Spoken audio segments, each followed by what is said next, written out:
Let's check in on how the general public is reacting to the liberal world order. The liberal world order. Net zero, climate change cuts, the green agenda. What we saying? Good thing? Bad thing?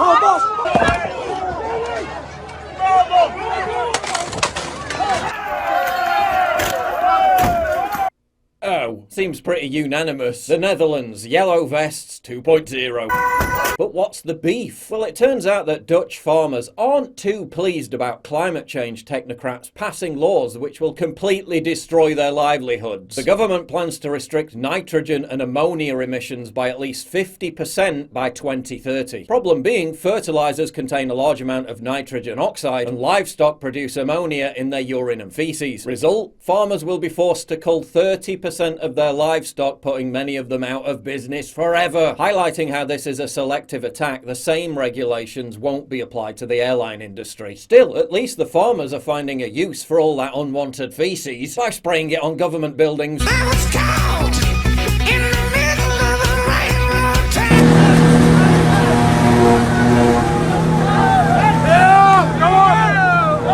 Tractors are also being used to block food distribution centres, sending a message to the government about what happens when you fuck with farmers. Some farmers even brought their cows to the Dutch parliament, threatening to slaughter them on the streets. Fishermen have also joined the cause, blocking ports. Farmers in Italy have also begun their nascent rebellion, threatening to take their tractors to Rome. They're joined by Polish farmers who are also marching in the streets, but authorities in the Netherlands have responded by telling demonstrators to go whistle. And just like Trudeau did in Canada, demonising them as extremists, culminating in an incident earlier this week where police fired live rounds at protesters in their tractors. Cops claimed the protesters were trying to run over the officers, but video shows that that clearly didn't happen.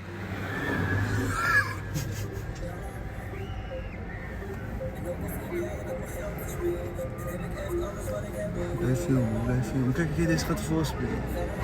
Nee joh, hé, wapens jongen, wapens! Hé, wallah, rij weg jongen, rij weg! Wapens is daar! Pik je het op film? Ja! Despite bullet holes in the tractors, by some miracle no one was injured. And take a look at this prick. Who does he think he is? Fucking Rambo? When BLM protested, Dutch cops took the knee. But when working class people slowly drive their cars at a protest, they get guns pointed in their face. They even changed the law so that cops who kill protesters are completely immune from manslaughter charges. Authorities have also allegedly planted agent provocateurs to infiltrate the protests, presumably to both frame them for violence and to spy on activist leaders. Yeah, if these fellas glow any brighter, they're going to outshine the sun. Activists have accused the government of cowing to globalist climate change policies at the behest of the World Economic Forum. And its infamous leader, the wannabe Bond villain, Klaus Schwab. Klaus Schwab from the World Economic Forum. So we will see definitively a lot of anger. Schwab's warning about increasing anger seems pretty prescient until you realise it's the globalist control freak green agenda that he fronts that's causing all the anger. A lot of anger. The Netherlands is one of the largest exporters of meat in the world and the largest in Europe. Why, when we're in a global food crisis caused by the current thing, are they imposing policies that would jeopardise the food security of hundreds of millions of people? Why is Denmark, Belgium and Germany all considering the same measures? Western governments paying farmers to not produce food? Do they actually want to create a famine? Is this why they're preparing us all to eat bugs? These are grasshopper kebabs. Technocrats order us to get used to energy rationing, limits on hot water, limits on the very temperature at which you're allowed to heat your own home, while Davos elites, fresh from landing at lavish resorts in luxury private jets, insist nations shouldn't exercise their sovereignty to upset the global green agenda, while Prince Charles tells you to stop taking hot baths and forget about your annual family holiday. He prances around on CO2 belching helicopters to, quote, avoid the traffic, while Bill Gates tells people entering fuel poverty that they should start paying carbon taxes, and amplifies the Davos mantra that private property for the average person will become a bygone relic, as he voraciously snaps up record amounts of farmland across the United States. Do they want to drastically reduce our living standards, leaving us starving and impoverished? We need to accept that there will be some pain in the process. A lot of anger. Is that the end game of the green agenda, the liberal world order? Surely not.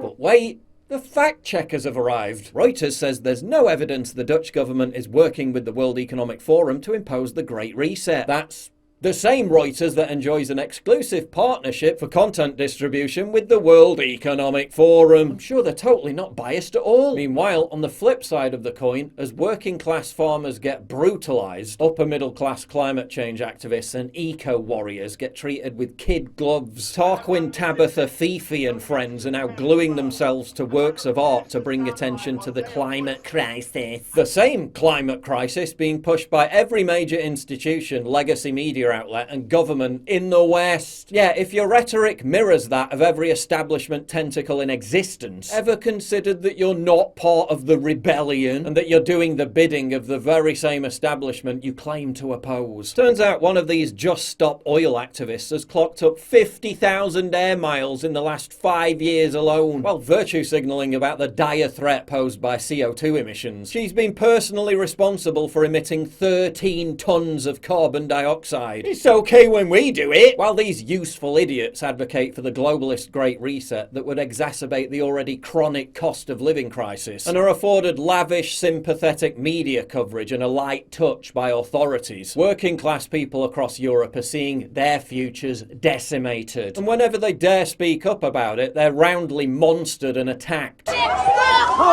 If this uber-progressive Great Reset, this super-humane liberal world order, represents such a warm, fuzzy, touchy-feely utopia, why is it being vociferously opposed across the entire continent by the very people it will impact the most?